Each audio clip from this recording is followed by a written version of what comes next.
it's early, and we appreciate you being here. So during this 45-minute session, we are aiming to highlight some of the key federal programs for school facilities, including those offered by the U.S. Department of Energy, the U.S. Environmental Protection Agency, and the U.S. Department of Education. We plan to share about funds for such facilities areas as school building efficiency and environmental health and bus fleets. We will also describe some federal capacity building, technical assistance, and recognition initiatives. We are hoping to allow time to engage in a conversation with you, taking both questions from interested districts and comments from past grantee districts present in the audience. To achieve this, we are going to move fast. So I'm Andrea Falken. I'm Special Advisor for Infrastructure and Sustainability at the U.S. Department of Education. I'm Becky Cook-Shyovitz. I work in the Office of Children's Health Protection at the Environmental Protection Agency. EPA has a lot of different programs that work in schools, so my role is to sort of bring them all together so that you have a one-stop shop for any environmental questions related to schools. I can help point you in the right direction. Good morning, everyone. My name is Andrea. I'm the schools portfolio lead for a new program at DOE called the Renew America Schools program, which I'll share with you in a little bit. And I'm also going to share a few other opportunities within DOE as well. So as we get started, I want to note that my agency, the U.S. Department of Education, or we call it ED, has had to get creative as to how to address school facilities. Somewhat counterintuitively, the federal agency with the least funding for school facilities is the U.S. Department of Education. Despite these constraints, we've adopted strategies that lift up promising examples, leverage a variety of partnerships, such as with my colleagues here today, and maximize the impact of communications and outreach. The goal of ED's Infrastructure and Sustainability Initiative is to enhance the department's leadership role to increase national awareness on these issues through public engagement. This includes through our U.S. Department of Education Green Ribbon Schools Recognition Award, our annual Green Strides Tour, and disseminating resources that all schools can use through our monthly Ed Infrastructure and Sustainability News and the Green Strides School Sustainability Resources Hub. We also partner closely with the other federal agencies, such as my colleagues here today, to get the word out about their opportunities for schools and to develop new shared products for schools. All right, so I'm going to kick us off. We did not structure it this time as like, here are the DOE programs, here are the EPA programs, here are the ED programs. Instead, we grouped them by the type of program. So bear with us, we're going to jump around a little bit between the three of us, but hopefully you'll find that we do collaborate on a daily, hourly basis. I really appreciate the three of us. So we're going to start with those that offer capacity building and technical assistance. So I'm going to take you through the two DOE programs. Sorry, I'll try not to use Department of Energy programs. We have the same first name and same acronyms for federal agencies, so it can get very confusing. So this is the Efficient and Healthy Schools program at the Department of Energy. It is a free technical assistance program for you all, for K12 in this room. By signing up, you will have access to partners at one of our national labs called LBNL, Lawrence Berkeley National Lab, as well as a partner NBI, New Buildings Institute. I promise you it's free, and it really helps you at wherever you are at the moment in time. If you have implemented projects but maybe aren't maintaining them in the way that you were hoping to, where they're not meeting your EUI or efficiency goals, that's a great resource for you. We've had schools reach out, say, I've had a geothermal system for 7 years and it is not working. I don't know what to do.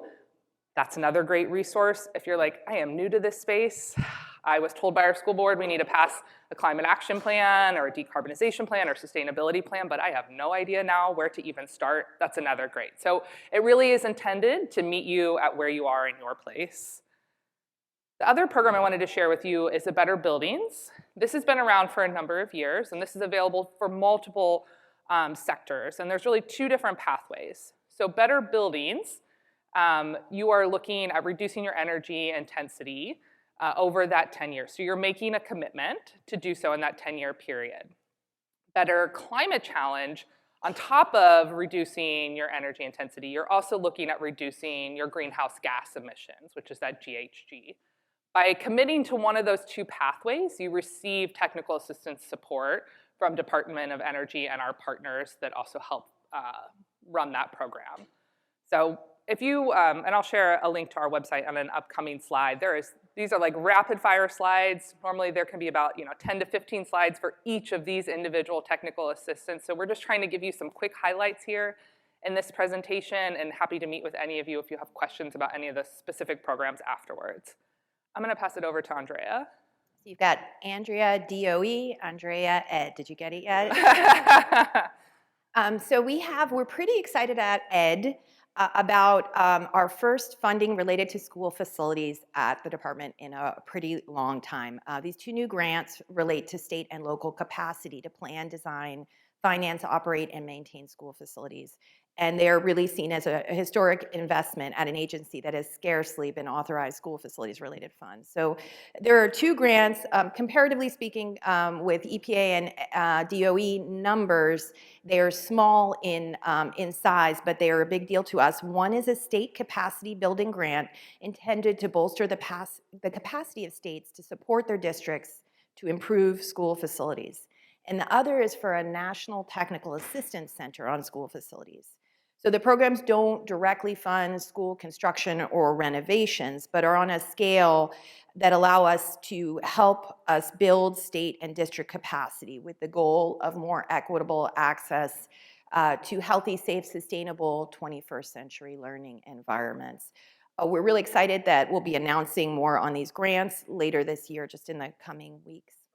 And on the next slide, I want to share, related also to capacity and technical assistance, one of the most common questions I receive at Ed is what programs and resources are available to make our schools more sustainable. I run that U.S. Department of Education Green Ribbon Schools Award, and that comes up a lot. To the extent we can keep up, and with the support, the generous support of the Center for Green Schools at the U.S. Green Building Council, we maintain a site called the Green Stride School Sustainability Resource Hub. And that is where we put everything we know about related to school sustainability. So that's not only on the facility side, but also on the health and learning side as well. So definitely check that out. We hear a lot from school districts and schools and organizations that, there's all this federal funding available, there are all these programs available. Where do we start?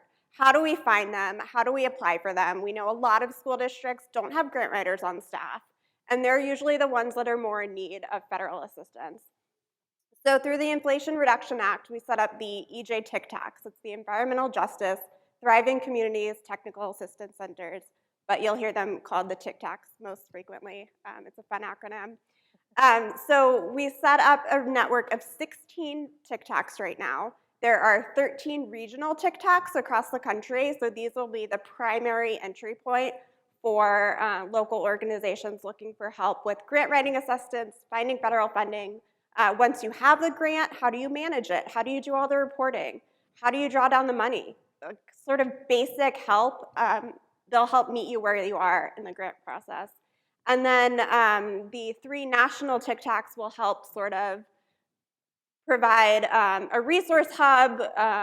They'll help with sort of webinars, trainings, more nationally focused. They'll help get the word out. They'll sort of set up some more more universal programs. So we have, like I mentioned, we have 13 regional TIC tacs right now. You can do the QR to find the map. Right now we have one in almost every EPA region, at least one, with the exception of Region 1, which is New England, and Region 8. But we recently closed announcements looking for those additional TIC tacs, so hopefully soon we will have one in each EPA region. So again, if you are looking for assistance, we suggest you start with your regional TIC tac. You can look on the map here. There are a couple that are like rural focused, tribal focused. Each TIC tac also works with a network of partners, so universities, local organizations, local NGOs, some of which you may already know. So we hope these will provide a lot of assistance in sort of navigating the federal funding sphere. More technical assistance. We've heard also a lot from schools that, in a changing climate, how do we adapt? How do we make sure our schools stay open safely? And how do we reopen quickly and safely after an event? So through the American Rescue Plan, we had a pilot with 3 communities where we worked with school districts and state health departments, state and county health departments, to figure out how to keep schools open safely during wildfires and extreme heat. We know these are occurring much more frequently, with much more severity, and they're affecting more and more of the country. Those of us on the East Coast sort of went through our first wildfire smoke event this summer, and not a lot of schools knew what to do. Lots of kids were still out at recess when we had a red air quality day, and it was sort of a rapid fire, help us figure out what to do. So we set up plans with these 3 communities, and then we took the plans and turned them into these fact sheets that can be used by any schools. So we have fact sheets for facilities managers, principals and administrators, parents, and teachers on how to keep your school open and safe during wildfire and extreme heat. Because again, we know a lot of times they occur at the same time. And when you throw COVID into the mix too, the guidelines are generally in conflict. So do you keep the windows open to help reduce COVID? Do you close the windows to keep out the wildfire smoke? Do you open the window to help, if you don't have air conditioning and it's really hot? So these fact sheets are a starting place. In 2024, we're gonna do this program again, but with a broader focus. So we're gonna request letters of interest from school districts in the next couple of months. So please keep an eye out on epa.gov/schools. And we'll be looking broader than wildfire and extreme heat. So we'll be looking at all sorts of climate impacts, whether it's hurricanes, floods, tornadoes, sort of anything that you deal with in your districts and your areas that can be related to the impacts of climate change. We'll set up workshops with your communities. We'll get stakeholder input. We'll work with the contractor to create a playbook for your community on here are the steps you can take to make your school building more resilient so that you can either stay open or open more quickly. These are not grants. No money will be changing hands, so it's a little easier for the school district to manage than some of our grant programs. It will all be directly through a contractor that EPA manages, so it takes a little bit of the reporting headaches and that kind of stuff off the school district. So keep an eye out, that should be coming soon. And I mentioned EPA/schools. This is where we put all of our information related to EPA programs that can help school districts. So we have the Healthy Schools Checklist, which is a very simple form if you're just starting out. We have the model K12 School Environmental Health Program. This is another program or guidance document that can meet you where you are. If you're just setting up an environmental health program for your district, there are easy, low cost, and even no cost steps you can take. It lays them all out. If you already have a plan that you're looking to sort of start implementing, there are steps for you there. If you have a good plan and you want to take it a step further, there are recommendations for you there. Again, all voluntary, just sort of information. But what I really want to point out is the funding opportunities page. So again, there are lots of opportunities just at EPA, and it's hard to know where to look to find them because they're not always tailored to, hey, school districts, you're eligible, you should apply for this. So every announcement through EPA that is coming out, we are putting on this page, funding opportunities, and we're updating it regularly as soon as things come out. So again, keep an eye here so you don't have to go to grants.gov, and do their not always very helpful search function. Great, so we are gonna pivot and we're gonna talk about efficiency and decarbonization. And with this category, there's money. Everyone should listen closely, intently. I think one takeaway for all of you is all of us have listservs. I know they're not all just one, which would probably be lovely for all of you, but I know I'm on the EPA one because I like to know when the next electric school bus rebate or grant is coming out. We have the same thing. I would encourage you to make sure that you're signed up for those because that is really the best way. We're all very good at the moment it comes out, we send an email blast to let you know. So make sure you're signed up and you have that. So I'm gonna take us through 2 different opportunities. The first one is within the Department of Energy. So this is the Renew America Schools program. This is the new program that we stood up just about a year ago, where we received funding from the Bipartisan Infrastructure Law, or bill, which is usually how we refer to it, also known as IIJA. They're the same thing. As part of this, DOE received $500 million for the LEAs. It goes directly to the LEA, not at the state level, for energy efficiency and renewable upgrades. So it's pretty all-encompassing. Energy can include HVAC, lighting, windows, doors, envelope, roof replacement, any type of renewable, geothermal, solar. We can also fund alternative fueled vehicles, both the vehicle and the infrastructure upgrades, switch gears, controls. It's pretty all-encompassing.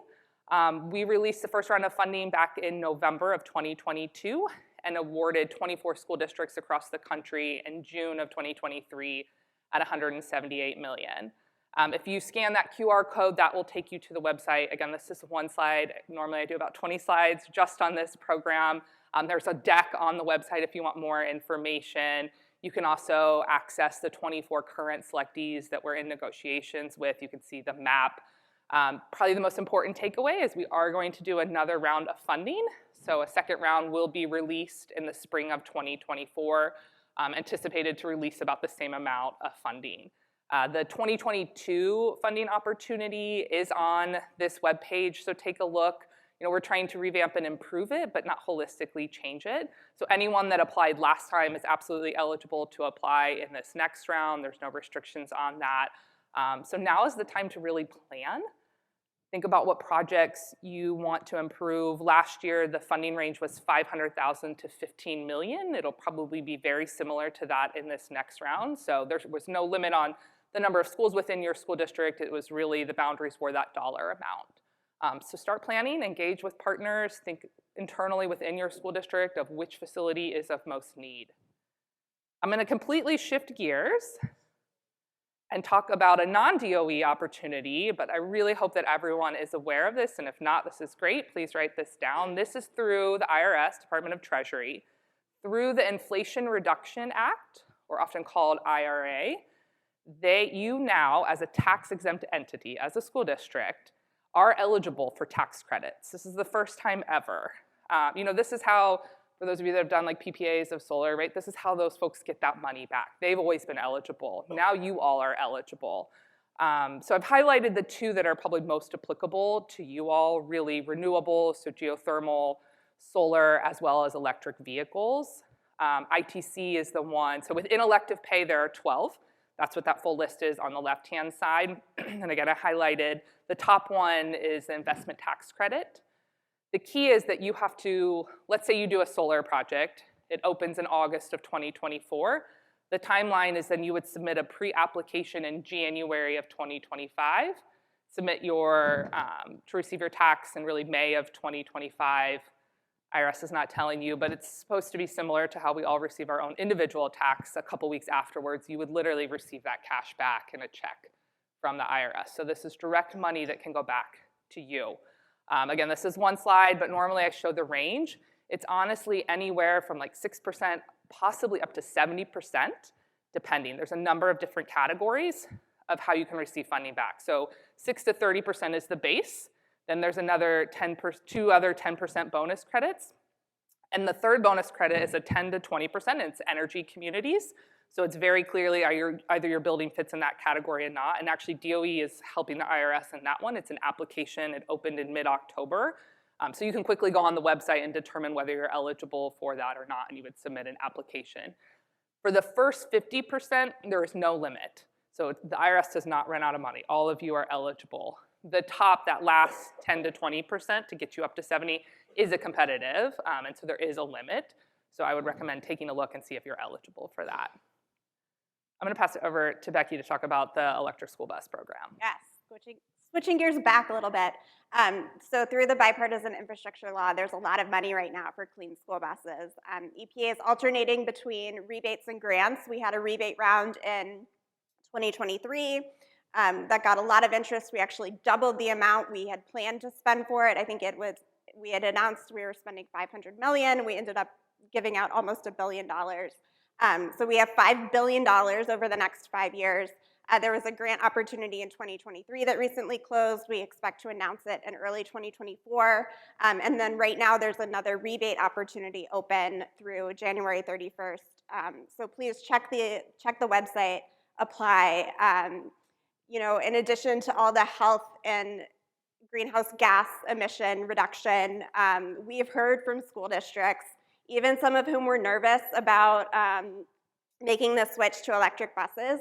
The bus drivers really prefer these electric buses. They're quiet. They, you know, they don't have the exhaust. The kids notice when, you know, if they normally have the electric school bus on their route and one day, for whatever reason, they have a regular school bus, the kids are disappointed that they didn't get the electric school bus. So if you check the website, there are all sorts of success stories. In case your school districts are a little bit nervous, we understand. You can start small, stagger them so that you're not replacing everything all at once. But okay, so, you know, clean school buses help with air quality, but it's one small part of what EPA has to do with air quality. We know that air quality makes huge impacts on learning, asthma, chronic absenteeism, all can be, you know, sort of tied back to air quality. So making sure our air in our schools is safe and clean is very important and very closely tied to our facilities.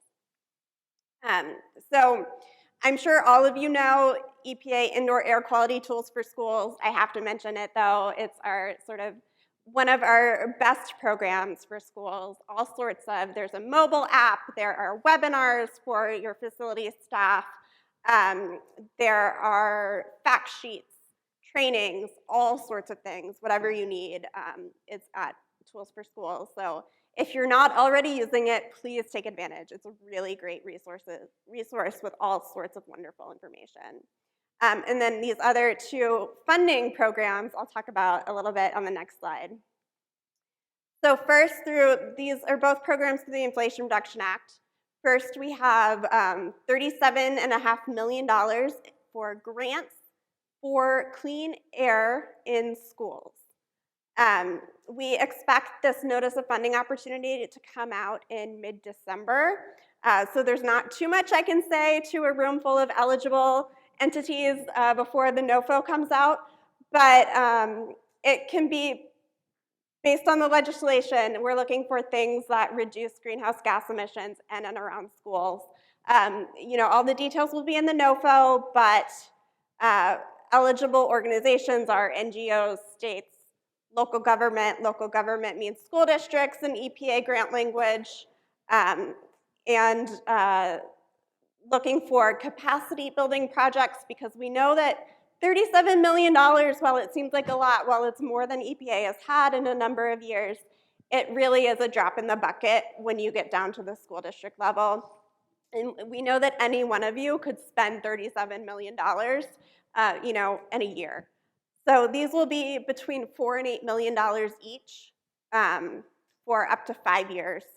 And again, expecting the NOFO in mid-December. And just to royally confuse you, EPA uses the acronym NOFO. Yes. Notice of Funding Opportunity. DOE uses FOA. Funding Opportunity Announcement. I don't know why we can't all use the same. They're exactly the same thing. It's a notice of like, here is the available funding opportunity and here's the steps to apply. So we use them interchangeably. Unfortunately, the agencies just cannot sync on the same acronym. Okay, and then our big one. This is the $2 billion through the Inflation Reduction Act for the Community Change Grant Program. We expect this NOFO to come out very soon. I can't give you a date or anything, but it should be very soon. So scan the QR code, check it frequently. It will also be at EPA/schools, but this is $2 billion for environmental and climate justice projects. You must be either a community-based organization or a state or local government, which remember means school district, in partnership with a community-based organization. The definition of a community-based organization will be in the NOFO. At a minimum, it will mean nonprofit, but those details will be in the NOFO very soon. These are, the exciting thing about this program is that it's for implementation. So historically, all of EPA's, or almost all of EPA's funding has been for capacity building, technical assistance, testing, but this program, you can actually use it to install your HVAC, install a green schoolyard to, reduce stormwater runoff and pollution. Those sorts of infrastructure fixes can be funded through this program. Now, I have to caveat, it's not just for schools, but schools are certainly eligible entities. And even if you don't apply for this program, you can be the location of a project. So if you work with a community-based organization and they take on sort of the applying for the grant and managing the grant, they can do the work in your school building and it's eligible. So these grants will be between $10 and $20 million each. Another unique thing about this program is the funding opportunity will be open for 12 months. We'll have rolling application review and rolling awards throughout that time. But again, we hear a lot that it's really hard to turn around a grant application in 30, 60 days, especially for a school district. You have to go to your board sometimes. Sometimes you have to go to the legislatures to get certain sign-offs. So this one gives you a lot more time. You have a full year to apply. And you can apply at any point within that year. And probably quarterly we'll do reviews and awards. But again, all of the information will be in the Notice of Funding Opportunity, which should be coming out very soon. So moving on to recognition, I apologize, I keep coughing. I'm trying so hard not to cough that my eyes are watering here, so I'm not crying with joy about the Community Change Block grant. I just have a little bit of a tickle in my throat here. So as I mentioned before, the U.S. Department of Education, we don't get the big bucks for school infrastructure, but we have been able to stand up a program that highlights some bright spots in school sustainability. This award came about in 2011. It's at the intersection of school facilities and grounds, health and wellness, and learning. The way it works is that schools are eligible, districts are also eligible, even post-secondary institutions, but I don't think they're in this room. Apply to their state education authorities, which in turn nominate them to me at the U.S. Department of Education. While we don't give out funding, every year honorees are announced around Earth Day and then invited to send representatives to a summer ceremony in D.C. And what we hear is that the prestige they gain from the award brings them media attention. Sometimes it makes it even easier to pass a bond, brings policymaker attention to their work, and generally helps schools garner more support for their continued school sustainability efforts. So on the next slide, you can see the 3 pillars of the award. In order to qualify for this federal recognition award, a nominated school, early learning center, district, post-secondary institution, whatever, all are eligible for the award, must show progress in all 3 of the pillars. It's not one or the other, you're LEED certified, you're good, but you're not doing any environmental learning. The way we were asked to create this was such that it would be kind of the holistic view of school sustainability. You can see, as a result, how the award connects school physical environment, health, and learning. We don't compare schools across states. We really look at what they're doing with what they have so that schools that are old and new are eligible. It's not just the brand new constructions. Any schools or districts that you know of that are progressing in these areas should definitely apply to their state education authorities. A lot of states are struggling since COVID to find nominees for this award when we know that there are a lot of schools doing this kind of work out there. They've got the school gardens, they're installing geothermal, they're reducing environmental impacts with composting and benefiting from a lot of the funds that my colleagues here have, right? One thing that's also noteworthy about the award is how it has been the U.S. Department of Education's into working on facilities. Without it, we really didn't have a hook. And for many years, there was no facilities person at the U.S. Department of Education. Okay, this is our last section, and then we will have plenty of time for questions. So another environmental issue in school that we heard a lot about yesterday is water quality. So quickly, I'll go through these programs, but again, please visit the website. There's a lot more there. So our main program right now is the Voluntary School and Child Care Lead Testing and Reduction Grant Program. This is a non-competitive program administered by the states. So EPA gives the money to the states, and then the states decide how to set up their program, but it's non-competitive. And thanks to the bipartisan infrastructure law, in the past, this program was only used for testing. We know a lot of schools were hesitant to take the state up on it because you test, you see that there's a problem, and then you're sort of on the hook for whatever it costs to fix it.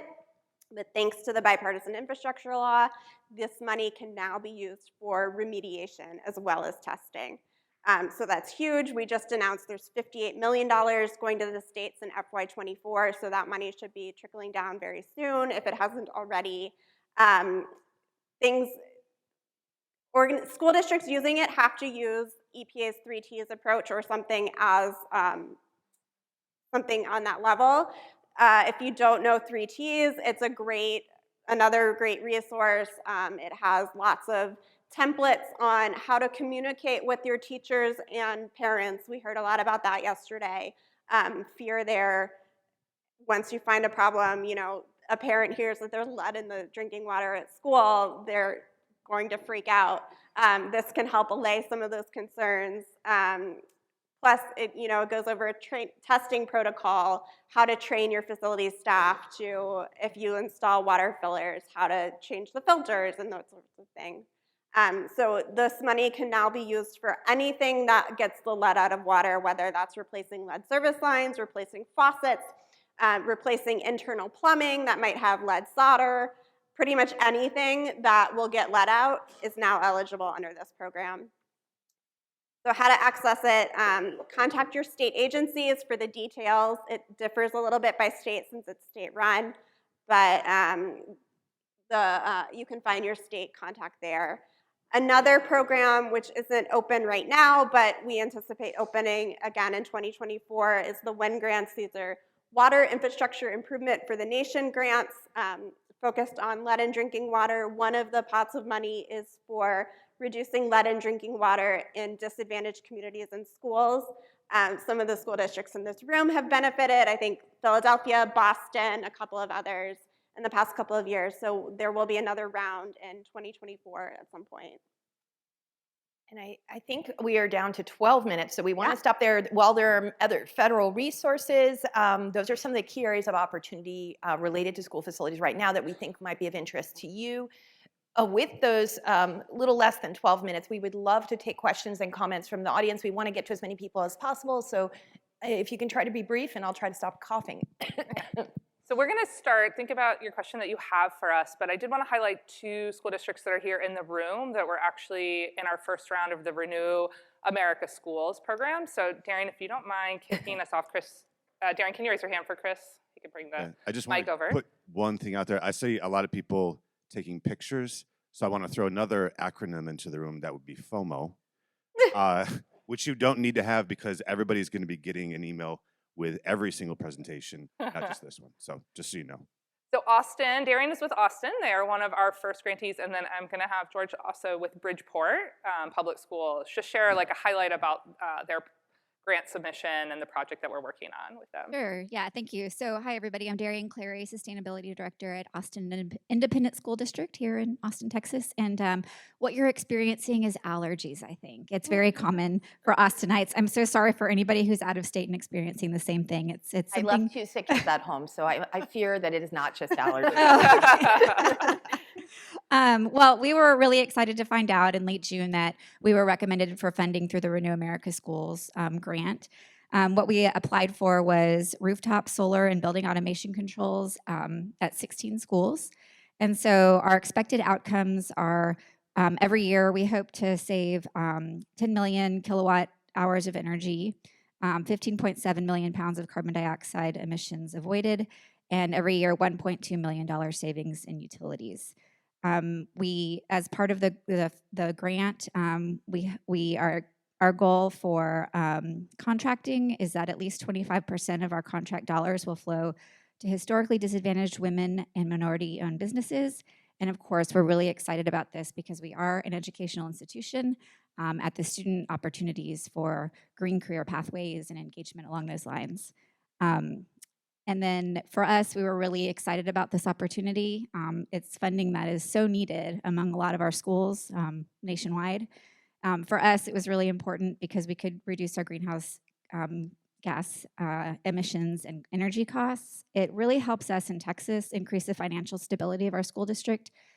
It's not uncommon that energy is the second highest cost to school districts behind salaries. So any dollar we can save on that realm really helps us put dollars back into learning, which is what we're all about. And then, of course, we were really excited about the opportunity to support Austin's climate equity plan, too. So we're in negotiations now, which we hope to finish up in November. And it's a 5-year program for us. So we are really excited to hopefully get some shovels in the ground and get going pretty soon. Awesome. Thank you, Darian. George, do you want to? Before we do another example, do we want to take a question or two just because we're down to 8 minutes and Sure. we want to make sure we have time for that before we do another example? Is there any question or comment Anybody? in the group? Because I know we're kind of. How has it been to work with the federal government? Has it I should leave so she doesn't talk about it. Feel free to be honest. I'll ask you later.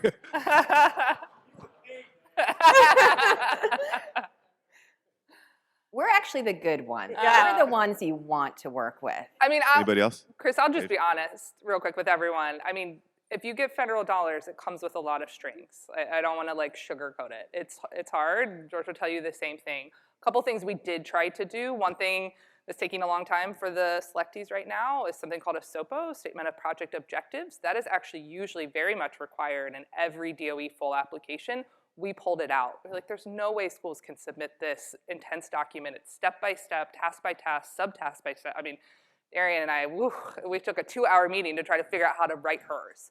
That's not something you all can do. And so we were able to negotiate out, listen, school districts cannot include this in their full application. Same for the budget justification. This is why negotiations usually are about a 3-month process. We are already 6 months in for the schools. But I think people, these 24 know, as long as we can get through negotiation, they're gonna get the money. And so there's a little bit of maybe wiggle room for them to work with us longer in negotiations because we took this stuff out of the full application. So just keep that in mind. We did that same thing with the budget justification. They now have had to submit the full budget justification that again, is usually required in the full application, and we didn't require that. So we're continuing to look at those strategies more from a full application. We don't want dozens and hundreds of people to submit those documents. We'd rather do that in negotiations where these people are a little more committed and they know they're gonna get the money if they can just make it through negotiations. We're building a new high school and jumping off into our first geothermal, and we've been told that we can get some of that cost rebated back to us. But did you say that we need to start that once the school opens? So are you talking about the elective pay through the IRS? Right. Money. So that's, if you're talking about elective pay through the IRS, yes, you will get that money after you have fully installed it and commissioned it and it's up and running. So for most people, that's an August timeframe, right, before school starts. So that following January and May is when you would submit your application to the IRS and then get your money back in May and June. But it does have to be you have to prove that you have implemented it. Anybody else? Questions? If not, then I'm gonna put Jordan on the spot. So I think it's interesting to hear, I think you asked a great question based on what, Darian's saying. Good morning, George Garcia, Bridgeport School District, the COO. We're looking forward to working with the DOE. It's being very like nice. she right said, now. it's a labyrinth of paperwork, but we had strategic partnerships with the University of Connecticut, our utility. They've given us the kind of horsepower to be able to get over the finish line, start to look at what we're doing. So what are we doing? We're taking 2 buildings, one that's 15 years old, one that's 22 years old. Right at that cusp where you want to start to make investments so you don't lose them. But we're looking at it from a technology perspective. We're going to create smart schools, taking the Internet of Everything, tying it all in. We want to be able to see the data granularly. We're going to do some energy conservation efforts. We're tying other things that we're doing into these programs because we see the value in what we intend on doing. The evolution of that will be analytics, so we can start to drive the bus on what's going on in these buildings. And then the future evolution is AI. We're looking at that, and we're looking to see how we can utilize that to really dig deep on our usage, sort of look at our capital outlays over the future, And we're just grateful for the DOE on this opportunity, and we would love to start to roll this out district-wide. That is the ultimate goal. Are there others who have come into contact with the various federal programs that we've talked about that want to share their experience? You don't have to be an audience plant to. I know. If you've been affiliated with a Green Ribbon Award or some of the WIN grants Did you or other. You said you worked with Boston Public. I see Yep, some yep. Boston Public. Oh, that's way on the other side of the room. Hold on. We're down to 4 minutes, just so you're aware of the time. I'll meet you almost halfway. Yeah, I was going to. Thank you. The federal resources have been instrumental for us at Boston Public Schools. We've been able to take advantage of the first WIN grant, which propelled our entire drinking water access initiative, which I talked a little bit about yesterday. We just did the Green Ribbon program, and again, as Andrea was mentioning, just the level of attention and prestige and how that helped get the word out about our programs to our own community in a way that hadn't before was really beneficial.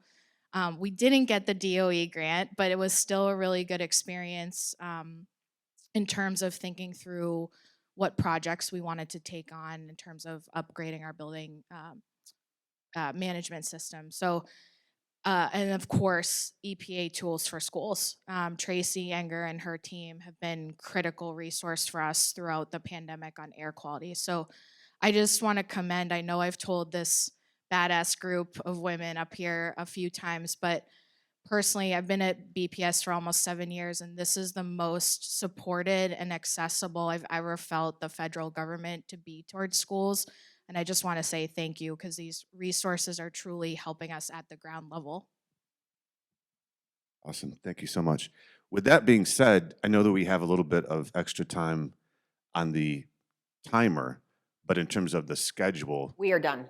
yes. Okay, got it. One thing I want to mention is that Phoebe, our colleague from the Center for Green Schools, is leading a round table at 11 o'clock in the, is it the vendor hall or I don't know where.